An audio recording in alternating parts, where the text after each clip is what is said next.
Okay, I'd like to officially welcome everyone who's made it in so far to our second GemQuest session. Now, if you haven't heard much about this before now, GemQuest is a concept idea that Jolyon and I have put together to try and give everybody an opportunity to learn a little bit more about a single gemstone at each session. So it allows you to delve as deeply as you want to, or as lightly as you want to, into specific gems and extend your knowledge in those areas in a fun and interesting way. And it'll be visual as well as auditory, obviously. And the ultimate result will be a filmed copy of our meeting, and it will be placed in gemdat.org on the appropriate gem page. So for example, our first session, which is about to be edited, was on diamonds, and it will be on the page for diamonds in gemdat.org. Now, a little bit of housekeeping. We will, as I said earlier on, be keeping you guys muted except when it's time for questions, or when someone's actually doing the speaking, they will be unmuted. And this cuts out some of the background noises and confusion that can happen when you have multiple microphones, which can echo and do awful auditory kind of things. And just so you know, this program is put together, it's nonpartisan, nonprofit, and it's aimed at creating an educational opportunity. And your two hosts are myself, Ray Hill, who's an amateur gem collector and gemologist, and Jolyon Rolfe, who is a well-renowned person around the whole world, who's a gifted programmer, and through his programming has created databases that are useful not only to professional but amateurs in the areas of minerals and gems. Both mindat.org and gemdat.org are his creations. And I think the world is very grateful for the opportunity that these databases have given us to learn more on an ongoing basis. And the people who attend these databases are from all walks of life, from curators to professors to academicians of all natures and amateurs and beginners, right from the very start. So you can go on these and put out questions. If you want to know more, you can show pictures and ask for help with identification. So it's one of those unique sort of things that gives people a chance to learn more without having to open books. So that's who are the two of us who are hosting you, and all of you are from all walks of gem and mineral world, museums, and so on. So I thank you all for coming. And the topic for this meeting is opals. And opals are obviously the birthstone for October. And I am an avowed opalholic. I have opal in the name of my phone number. I have it in my email addresses. And I actually have it as the name of my gem jewelry company. So it's the old Latin word for opal, which is opalus. So I'm invested deeply and heavily into opals. And so it was a bit of a self-serving and interest that I chose this topic for today. Now, opals are not really a mineral. They're a mineraloid. They lack specific crystalline structure, although there's some pseudo-crystalline structure, which I'm sure we'll hear more about later on from one of our experts who's joining us from the GIA. And it's an unusual sort of a gem in that it encompasses within itself the colors of all the other finest and most precious of gems. And as a gem, it's an anomaly, because not only is it beautiful, and that's one of the reasons that it's valued, not only is it rare, because such color and diffraction of life is uncommon in the gem world, but also it's soft, 5 to 6 in the hardness scale, although some opals are a bit harder. And so as such, it's a gem that has to be taken good, careful care of when it's made into jewelry. And as a jeweler, I can tell you, I try and encourage people to have a ring design that protects their opal, or has it in a piece of jewelry that is not going to get a lot of wear and tear because of its softness. Now, I'm going to be asking our experts to help me with helping me understand a little bit more about opal, but I'm going to throw a couple of things out there that interest me. Opals are sort of divided up into opal A and opal C, opal CT and AG, and all these things have to do with what's in the opal and whether it's a precious opal or not. And precious, I think, generally speaking, is attributed to opal that has color, flashes of color in it. which are due to refraction of light from internal layers of even and equal size spheres, and they're stacked together in such a way they refract light. And in my mind, the best opals, all of the opals that flash more than one color from a single section of the opal, and that have defined patterns on them, which I'm hoping we'll hear more about later on. One of the things that I find curious is that opal occurs not only in volcanic, but in sedimentary locations, and yet the spheres of silica that are in it are high temperature quartz, tritonite and cristobalite. And I'm trying to figure out in my mind, if someone can help me understand that, why we have cristobalite and tritonite, high temperature forms of quartz, in sedimentary forms of sedimentary formed mineral. Now, opal is supposedly been theorized to deposit at a rate of 1 centimeter in thickness every 5 million years at a depth of 40 meters, which I thought was an interesting sort of a thing, and believed to have been deposited in a somewhat acidic environment, and that acidic environment may or may not have been precipitated as a result of the action of microbes. So these are all things that I find interesting about opals, and I'm hoping that some of the mysteries of opal will be explained across the time that we'll be speaking and listening tonight or today. The first person that I wanted to have present to us a little bit about what they know about opals is a very expert person who happens to be from the GIA, the famous Gemological Institute of America, and his name is Nathan Renfrow. Thank you for coming today, Nathan, and joining us and sharing. Originally, this man comes from North Carolina, and when he was a child, had the good fortune of having a grandpa who had a rock collection which triggered his interest in rocks. And from there, God bless him, and today, from that humble beginning, he's an author of over 100 articles, a graduate, and he got into the GIA program on a scholarship, which is not easily done. Not everybody does that. He has both the GIA-GG, as well as the undergraduate programs in GIA, and an unusual combination of that plus an FGA, which is a slightly more technical degree in gemology. And he manages Gemological Institute of America's Gem Identification Department, which requires a lot of knowledge, I would suspect, as well as involved as a microscopist in the Inclusion Research Department. Manages to edit once a quarter a section in Gems and Gemology dealing with microscopic involvement in gems. So I'd like you to welcome Nathan Renfrow. Please, if you can, show us yourself. Don't hide behind black screens, and let's give him a welcome. Hi, everyone. Nathan, you have the floor. All right. So I guess we'll start with sort of a few images of natural opals. If I could just get the host to enable participant screen sharing, it looks like. Maybe it'll work now. Let's see. Okay, there we go.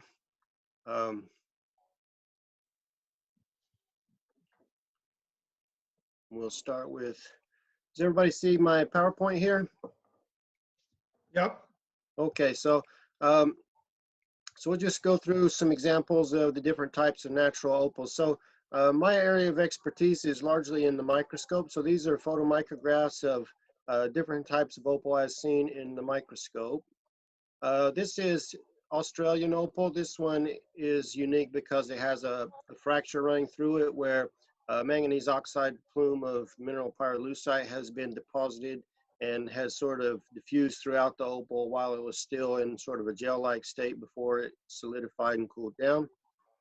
This is an opal called a Yahweh Nut, and these are little ironstone concretions that have typically a core of opal, and this one's somewhat interesting. It's sort of just this half moon nodule. This one's part of the John Cueva inclusion collection. This is an example of a boulder type opal, or sometimes referred to as a seam opal. And this is material from Queensland, Australia, that's usually with a iron sandstone type matrix where you get these sort of veins and fractures in the rock that are then infilled with sort of a secondary deposit of silica gel, which is where the opals derive from. To me, this one looks sort of like a seahorse. This is a type of opal from Australia called oolitic opal, and all these little spherical grains are called ooids, and this is indicative of a shallow marine environment where you have sort of this back and forth coastal area which produces these little concretions, and then later these ooids have been sort of permanently cemented in place by the opal itself, so the opal is acting as a cement to hold this rock together. So this is oolitic opal. This is an Ethiopian opal, and one of the interesting things about Ethiopian opal is well, the vast majority of the Ethiopian material from the Wellow deposit is hydrophane, which means it's very porous and will readily absorb water. And so what we have here is a drop of water on the surface, and there's a pre-existing fracture here. And you can see that along this fracture, the water has started to actually penetrate and be absorbed into the opal. And what's happened is the water that is inside the opal in the porous portion has changed the refractive index, so you can actually observe the water penetrating into the stone. So this is just a quick and easy way to check for hydrophane opal.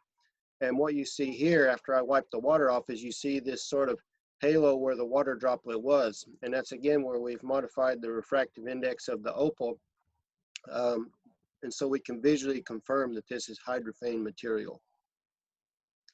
The Ethiopian material also has this sort of digit pattern structure, which is these big sort of cellular patterns, and there's usually this sort of desiccation or drying out, which causes shrinkage cracks, and then a second generation of opal that is usually non-phenomenal that infills the areas between the cells. Here's another example of this type of digit pattern. This particular Ethiopian opal is from the Shewa deposit, which is a deposit that came out in the mid-90s before the Wellow material. And this particular example is unique because it has these sort of pressure cells where obviously the stone has been under pressure. So you have a lot of events just in this one picture that you can resolve. So you have the deposition of precious opal. And so you have this sort of what's known as this optic crystal where all of these cells are oriented in approximately the same way, so they all show the play of color. So then you have an event of desiccation or drying out, creating these sort of polygonal networks of cracks and fracturing.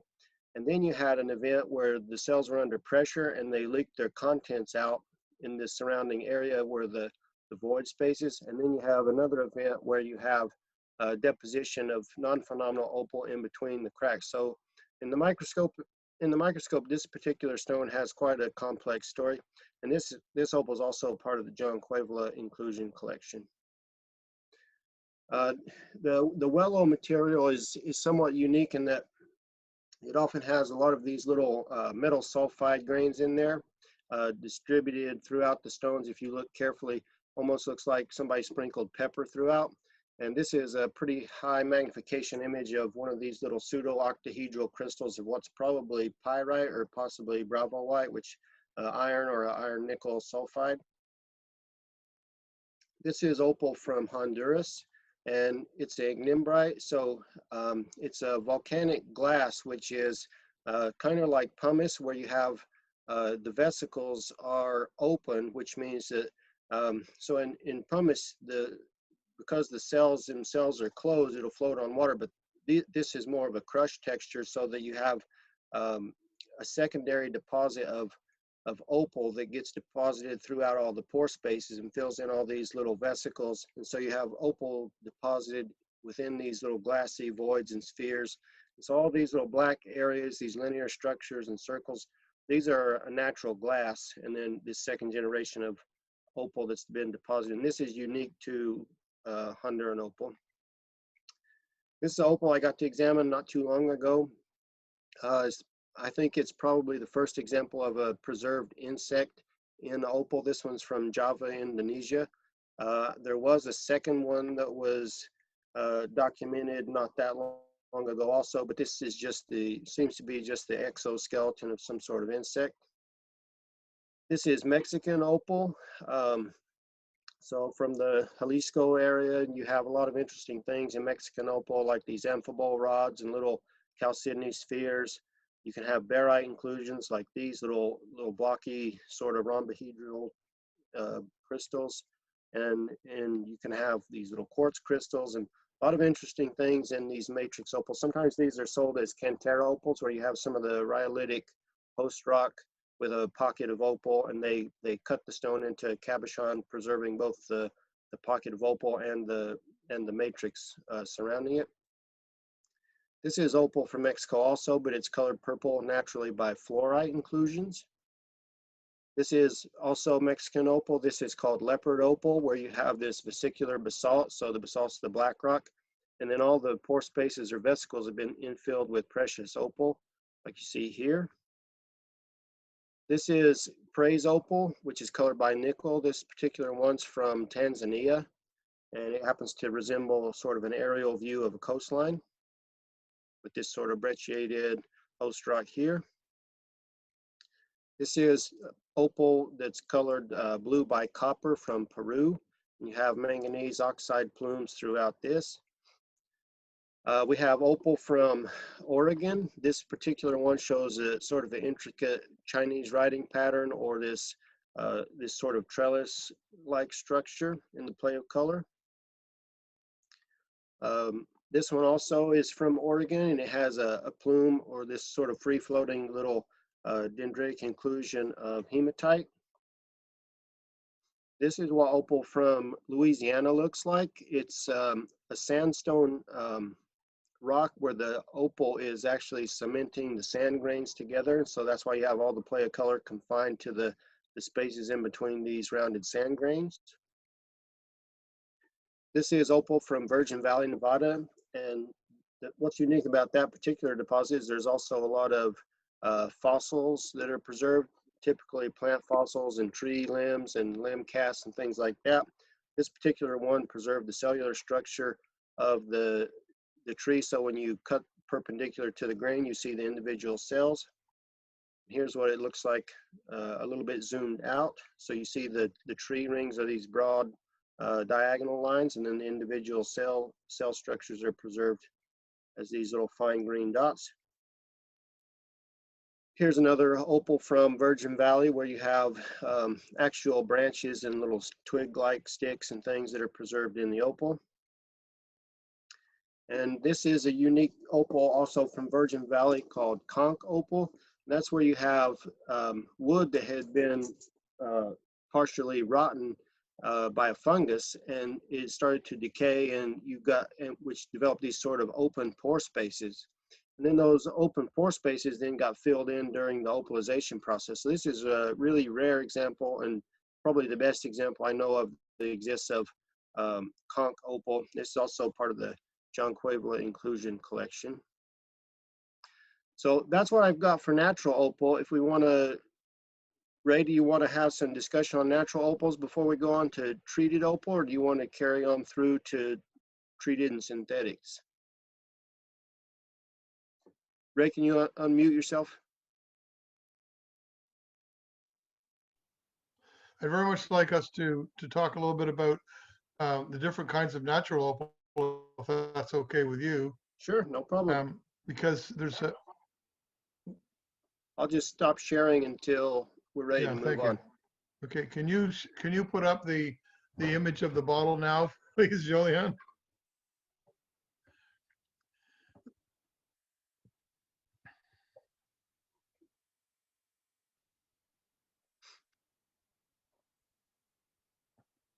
When I was down in Australia, I visited a number of the mining areas, and in Coober, there was a guy that was doing open pit with a big shovel, and he was digging down through hundreds of years of tunneling done by hand by the miners back in the day. And one of the things he came across, the bottom floor of the tunnel was this beer bottle that had been opalized. And to me, that is a bloody mystery, because everyone else says it takes millions of years to deposit opal, and here's opal deposited on a glass surface while lying in a tunnel made by man 100 years ago. So it's very young. Can you help us understand how that might be, Nathan?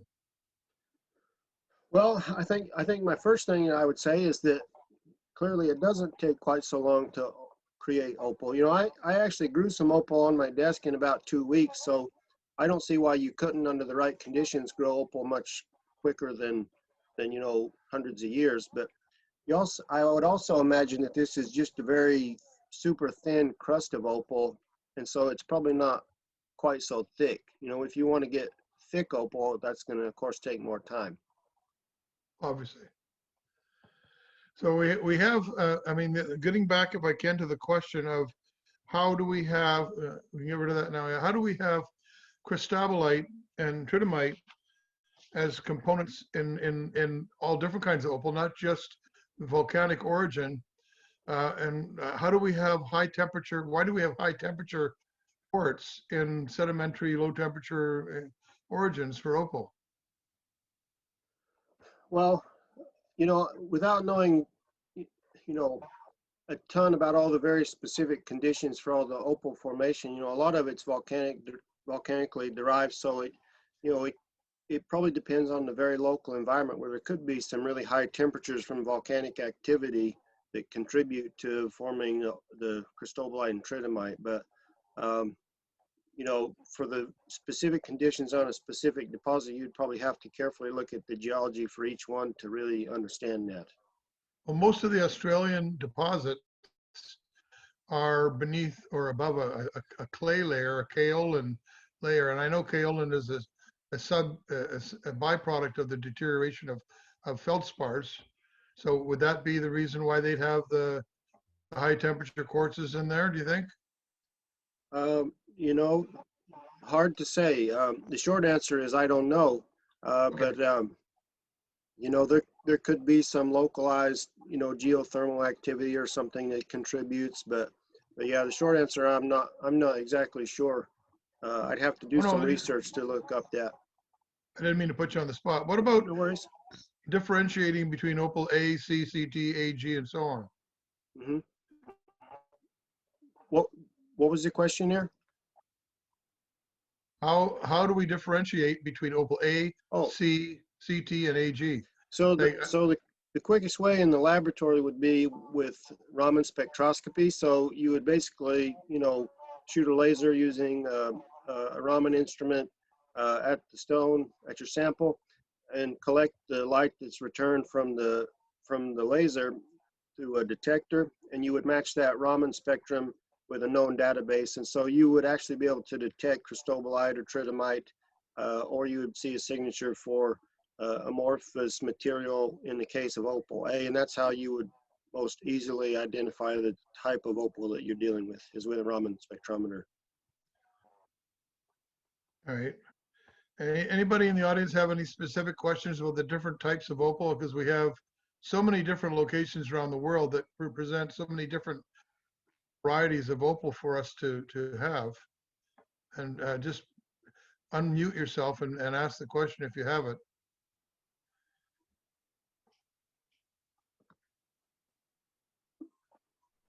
Well, this is not so much of a question as an observation that the issue with cristobalite and tridymite in opal is that cristobalite can only crystallize in a stable form, fully stable form, at 1400 or whatever C temperatures. But it can crystallize as a metastable form at a lower temperature. And I suspect that is what we have in opal, is a metastable form of cristobalite that is formed at lower temperatures, particularly when you're looking at things forming at the nano scale, where it wouldn't scale up to form large cristobalite crystals. That would not be possible. But in these nano scale environments, it doesn't seem that it needs to have those especially high temperatures. Obviously, it needs particular conditions, which is why it would form cristobalite versus quartz versus tridymite. But yeah, it is possible. It doesn't require huge temperatures. Okay, I mean, but outside of the lab was a question from Martina. I mean, I thought Opal A was oftentimes associated with common opal. Am I wrong with that one? Although I've heard that Opal A has been found with play of color. I think a lot of times Opal A is maybe what we refer to as a hyalite opal, which is maybe better described as a pneumatolytic type of glass deposit. So you can have these kind of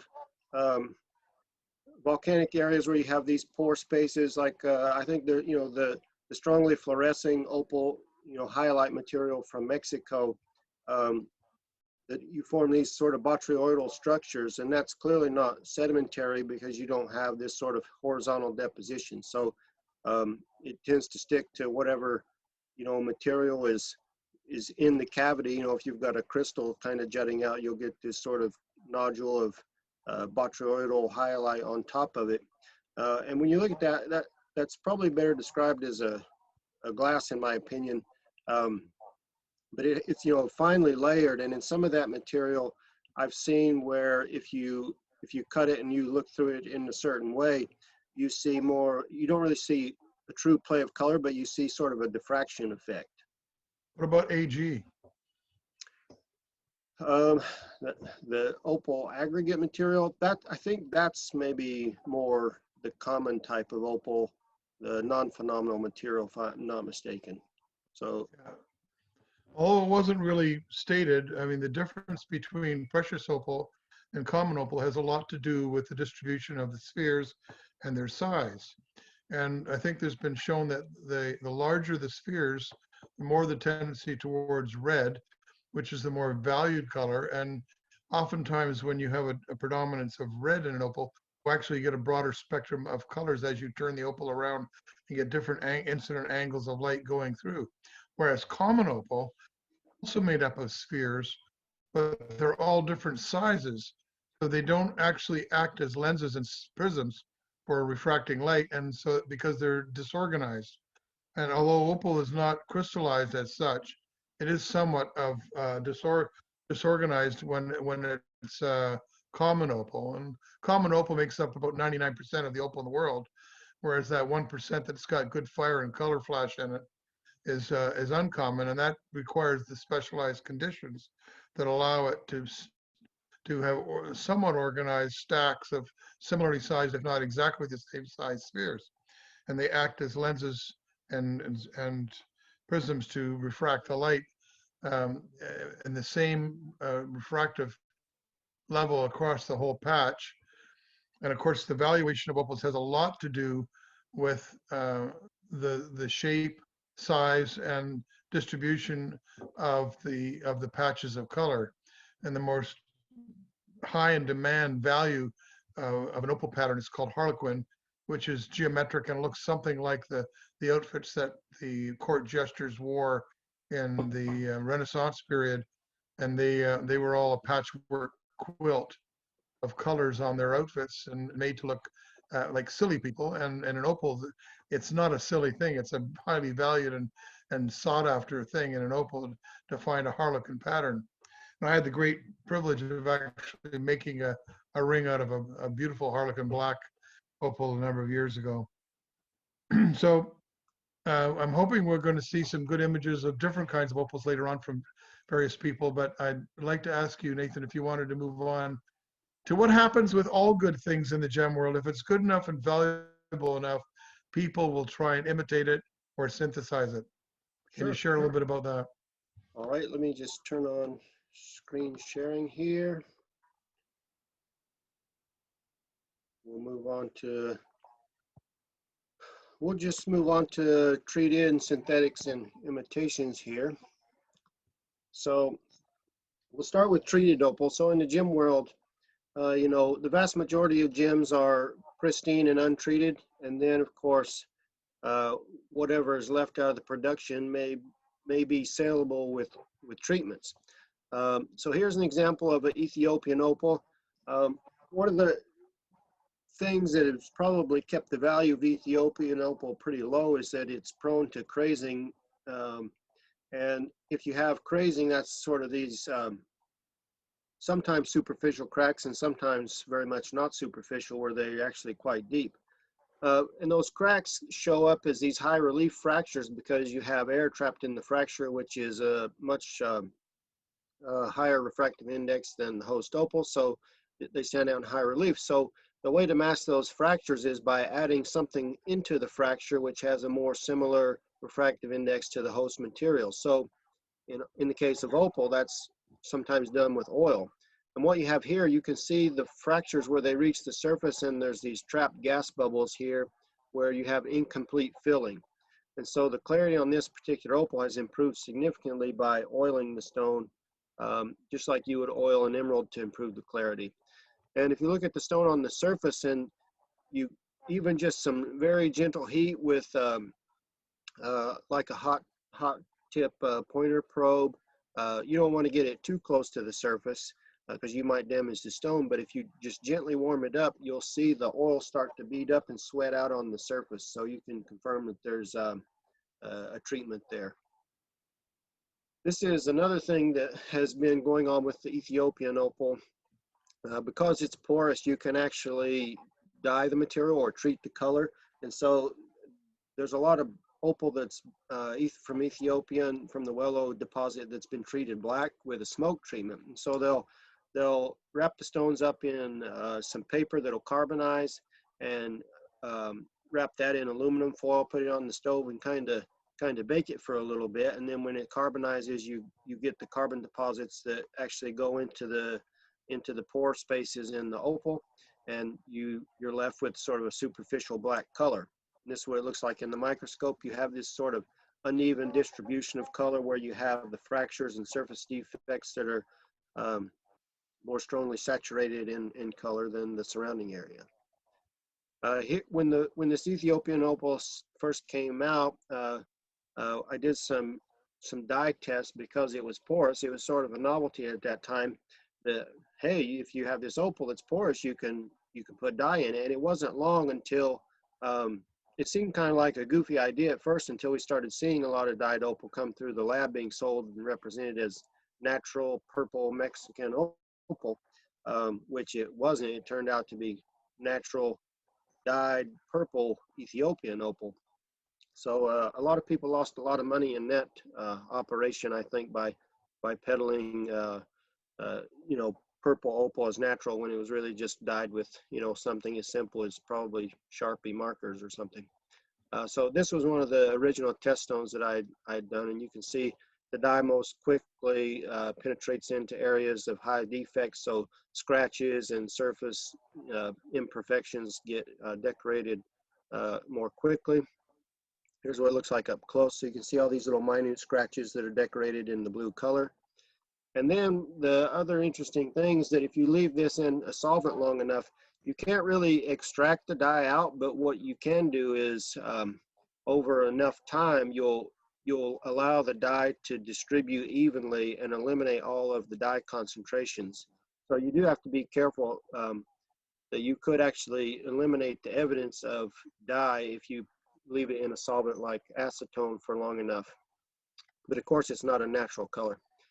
Here's a couple of examples of opal that came through the lab, and I had destructive testing permission, and so what I did is I soaked these two stones in hydrogen peroxide, and what that did is it broke down the organic dye, basically bleaching the dye away. So this is the half as I received the stone, and here's the half, these two white halves after the bleaching, to prove that this was clearly artificial dye, which probably not a big shock given the sort of wild colors that had been imparted on these stones. Here's what those stones look like in the microscope. You have this splotchy blue color, and again, splotchy color on the surface in surface defects and scratches and things like that. On to synthetics. Synthetics have been around for a while, since around the 1970s. Gilson and Kyocera and Inamori, there's a few manufacturers, but the main premise with the traditional synthetic opal is that they're created in such a perfect environment, almost too perfect, that they often have this sort of diagnostic play of color pattern, which we sometimes call this sort of chicken wire structure or snakeskin pattern, which are these really nicely arranged little microscopic cellular structures. And so basically, if you were to deposit opal in such a fashion, you would be looking at the top of the jar right now, looking down. So you form these nice columns. Now, if we were to look perpendicular to the sedimentation direction, we would see this elongate columnar structure. So either of these two effects would be indicative of synthetic origin. Now, there's also material that is rather porous and it's grown more rapidly, and then it's later polymer impregnated. So you can actually have a treated synthetic opal where you have polymer impregnated synthetic opal, where it's about 80% opal and about 20% polymer, and the same kind of structures can be seen in that material. There was Nathan, also can I ask a question here? Sure. Just go back, if you will, to the longitudinal section there. This one? I don't know, it hasn't come up yet. The last one.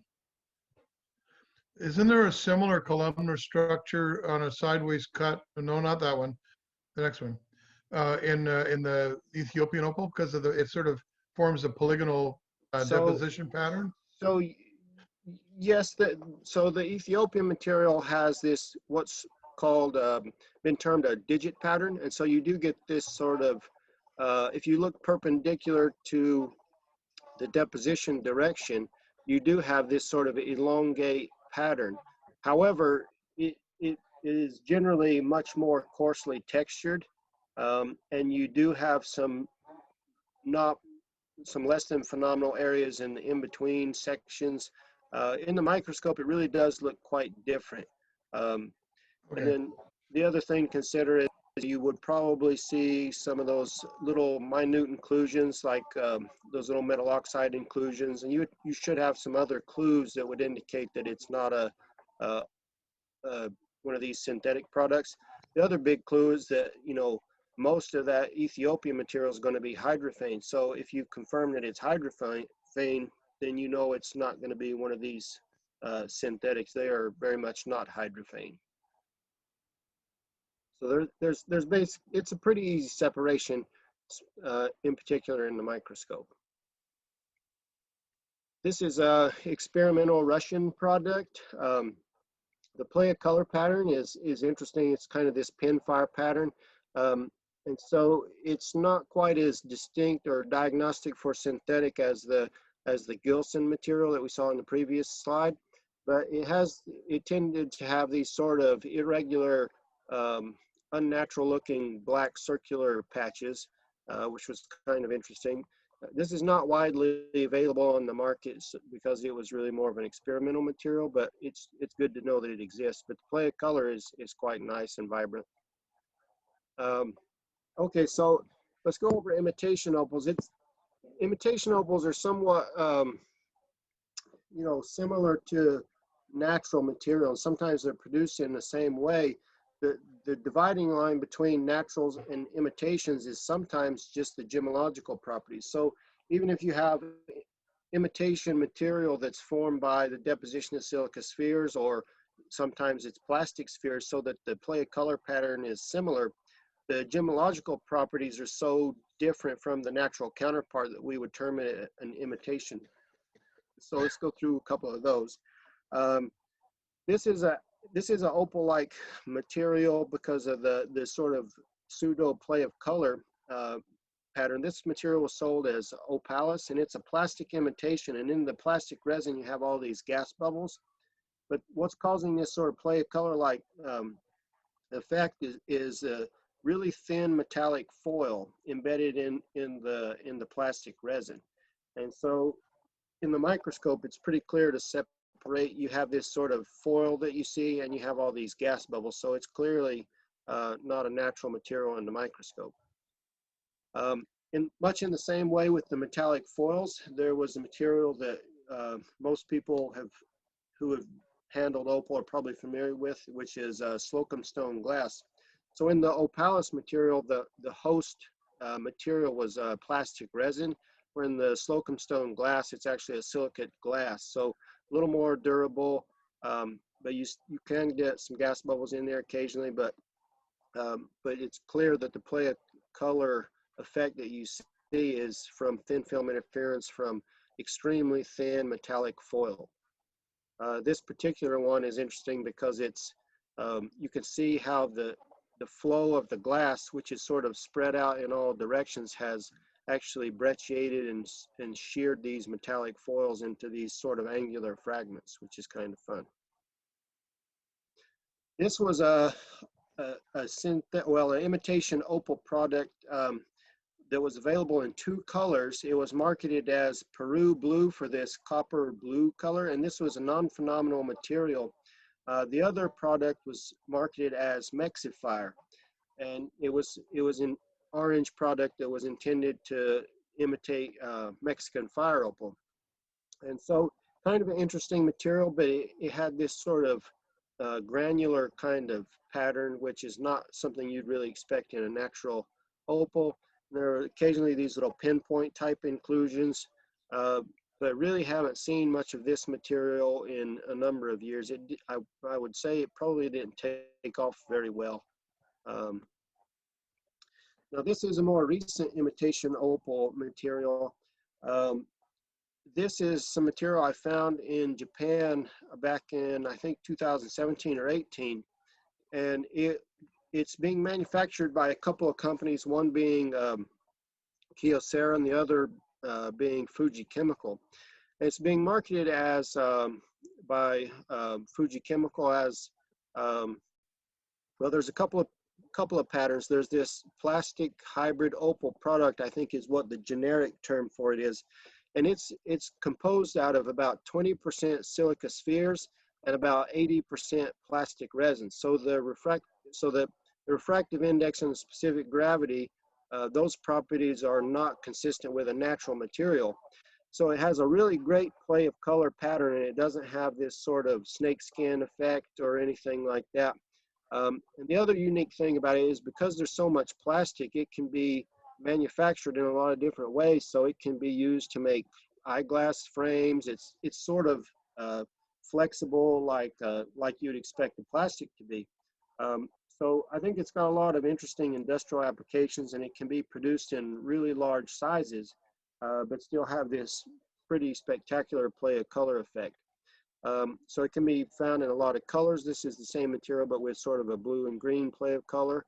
And here's what they call an Aurora pattern, which is more of a swirly, less cellular type of pattern. It's really more of a pinfire type look, but in this sort of roiled, swirly type pattern. You can get this in a lot of different body colors where they dye the plastic. So they might use a blue plastic or a purple plastic or yellow plastic. And then they control the play of colors by controlling the size of the spheres that they add to the plastic resin. So that's one of the latest developments in imitation opal. Again, pretty neat stuff as long as you know what it is. For further information on opals, my colleagues and I have produced this chart on the micro features of opal, which is available on the G&G website. You can access it for free on the GIA website, so that's gia.edu, and then there's a section for gems and gemology. So a lot of the material you've seen there you can access again. And that's pretty much the summary of natural treated, synthetic, and imitation opal from me. So certainly we can take any questions on that. Well, just a comment, Nathan. I was, I think I conveyed this to you when I was talking to you earlier. I was at the Detroit show when, oh, what's his name again? I created the fake opal there. You mentioned it just a minute ago. Slocum. Oh yeah, when Slocum was there, and he had 3 or 4 big burly guards guarding his booth. He was afraid that someone was going to kidnap him to steal his secret. So I, needless to say, as an opalholic, I was back again and again looking at these amazing fakes. And he finally said, he came over flanked by two of the big guys and said, "Excuse me, sir, but what interest do you have in my display here? You've been here a number of times." I said, "Well, it's just the best fake I've ever seen." Yeah. He said, "Well, you know what? I'll show you something." He pulled a stone out of his pocket and gave it to me. He said, "Here, you can have my favorite pocket Slocum stone here. If only you promise that every time you give a talk on opals, you'll talk about Slocum stone and let people know that it's out there." Yeah. Well, it's still out there, but it's certainly in small quantities. As so, the Slocum stone came out, and I want to say it was around 73, and it wasn't, but just maybe a year or two after that, that the Gilson synthetic opal came out, and I think that Yeah. pretty much killed the market for Slocum stone. Well, he was so secretive about it that he's dead now, and with him went the secret. So Right. no one, number of people have tried to recreate it, but no one has succeeded in recreating Slocum stone. So it's one of those sort of mysteries in the fake opal section. Sure. And one of the things I failed to mention at the beginning, which I think is very important, is the structure of opal is SiO2, silicon dioxide, dot bracket N, or N bracket H2O. So a variable amount of water. And I think, and if you can correct me on this, please, Nathan, but I think the ideal opal water content is somewhere between 1 and 5%, whereas some opals included. Yep, go ahead. Yeah, that's around the water content range that I've heard, you know, in that order. Now for synthetic opals, generally they don't have water, as the N could be 0, but they still produce play color just fine without any water. Who does? Synthetic opals, Oh, synthetic. which Well, may have no water. Okay, but the problem with water is it has an extremely strong affinity to itself. So that the problem I have with opal dealers is that a lot of them put their opals in water or glycerin or oil, and as a result of this, particularly the ones in water, when you take them out, there's a increased tendency to crack and craze because water is essential to the actual structure of the opal. And so when the water starts evaporating from the surface, it draws water from within the actual structure of the opal and collapses part of the structure, causing it to crack and craze. And so I made the mistake a while ago buying a bunch of opal from a fella, and it had been sitting outside in a jar of water. And when it came out, within a matter of a month or two, it already was crazing. So a lot of people, there are mines in Brazil and Australia even, and Mexico, and particularly in Ethiopia, where the water content is so high that the opals really start cracking as soon as you pull them out of the ground. Yeah, I have So such a it's stone here. This one I keep in water, and as soon as I leave it out for a few minutes, you see the cracks and everything, and it lives in a jar of opal with some other friends here because it turns quite nasty otherwise. Yeah, I have a specimen of a cabochon opal that's white. It looks like something that's opaque, ceramic, and uninteresting. And it's what's called a cachalon opal, and it's absolutely lacking water in its structure. But as soon as you immerse it in water, it slowly becomes transparent and full of fire. Oh, so it's a So it's hydrophane type. Yeah, but it's the extreme hydrophane, Yeah, sure. the cachalon. And I've tried cutting the Ethiopian opal, and some of it goes opaque when you cut it in water, and then as it dries out, it retains its color back again. So it had me worried that I destroyed the opal when I was cutting it, and then when it dried out, it came back to what a fairly attractive form. Mm-hmm. So water in opal is extremely important, and some of the miners have had the misfortune of having wet mines where part of their opal in the mine has been hyperhydrated and is basically useless as a gem. Looks amazing in the soil, but as soon as it comes out of the moist environment of the mine, it's gone. Yeah. Well, all that reminds me of, you know, some of you may or may not know that John Quavel, he's sort of my gemological mentor. I think he's in the chat here somewhere, but he's always told me that you don't own opals, you only rent them. And that's because of their problems with crazing and so forth. So some opals are more stable than others, but eventually there's a good chance that it's going to have some cracks show up. Yeah, I don't actually know why some opals remain stable no matter what. and others do craze over time, even though they weren't or didn't appear to have a problem for the first 5 or 10 years of their life. So that's why some people call opal the living gem, because it actually does better if it's worn and absorbs the moisture from your skin and the near proximity to your skin, as opposed to being stored in a safety deposit box. Yeah, sure. Or somewhere else it's dry and arid.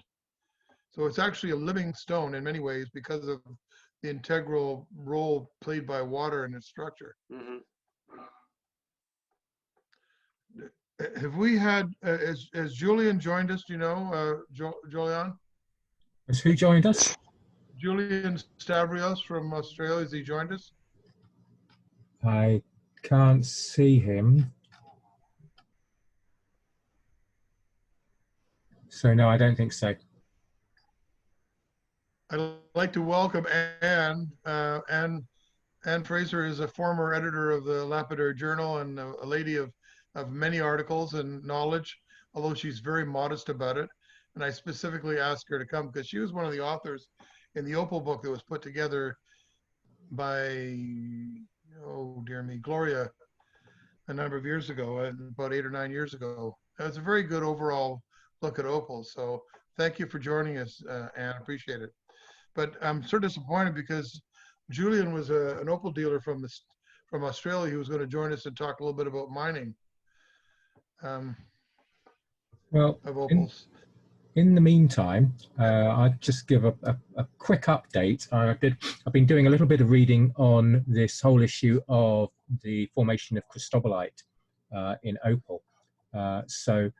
Essentially, when devitrifying silica, Cristobalite is usually the first phase to form, even though it is outside of the standard thermodynamic stability range at that point. And apparently it's an example of Ostwald's step rule. I don't know if you know about that one, Rob, but essentially Ostwald's step rule says that it's not the most stable with the lowest free energy, but the least stable polymorph, closest in energy to the original state that crystallizes first. So yeah, basically that's how we get cristobalite and tridymite forming at low temperatures, is because of this. And it's not that it required any high temperature to form, and it certainly is quite normal for it to form from a devitrification of a silica gel. Okay. One of the things that we're trying to do in these sessions is also share spectacular specimens of the whatever gem we're looking at. And I know that Robert is hiding here somewhere from Jellystone, and I'm wondering if we could ask Robert to share with us some of his images of opal and maybe tell us a little bit about the ones that he's showing us. Could you do that, please, Robert, wherever you are? I don't see you on my screen right now.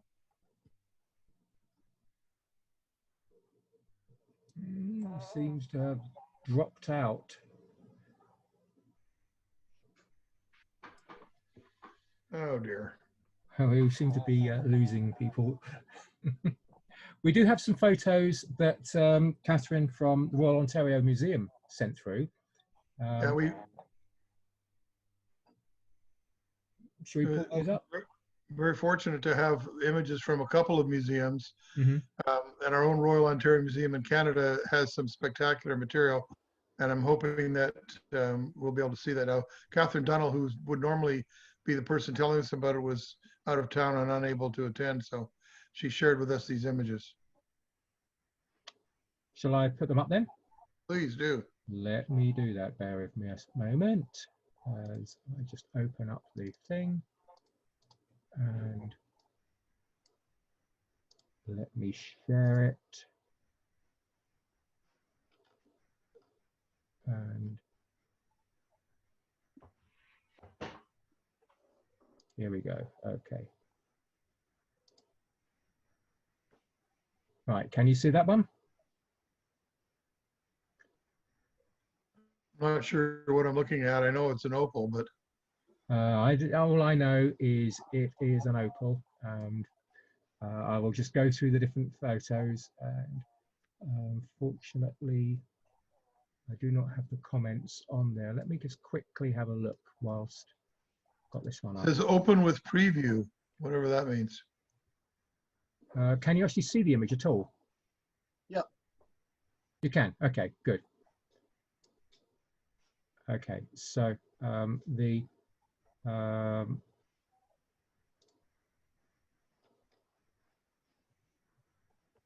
It almost reminds me of some Honduran material, but this hard to say opal, for this sure. opal, I believe. Let me just double check the image. Is because it's not. Unfortunately, I've got some captions here, but they don't directly relate to the file names in most cases.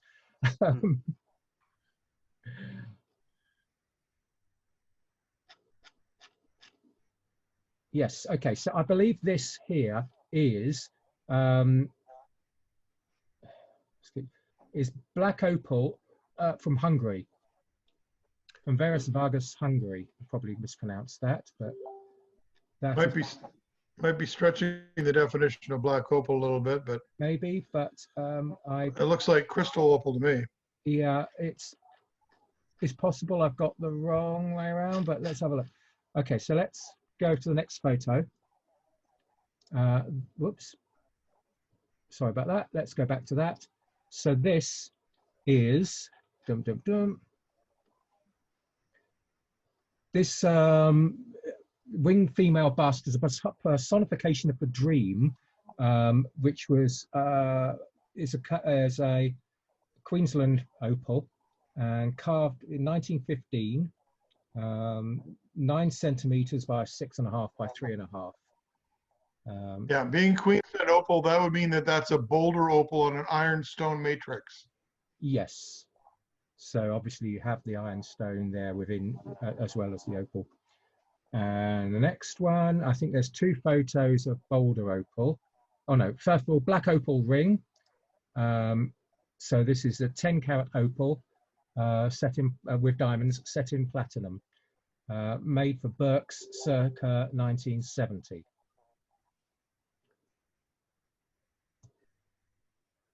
And then looks like a Yahweh Nut. Yeah, we all know what this one is. Yes. And I think there's 2 photos of this. Is another photo here. I think that's that same. Is that the same piece? I assume it is. Yes. So this is on display, obviously with the previous one. So we also have some images from the MIM Museum in the Lebanon. So this is a very spectacular 4-centimeter lightning ridge opal. So yeah, that's quite impressive.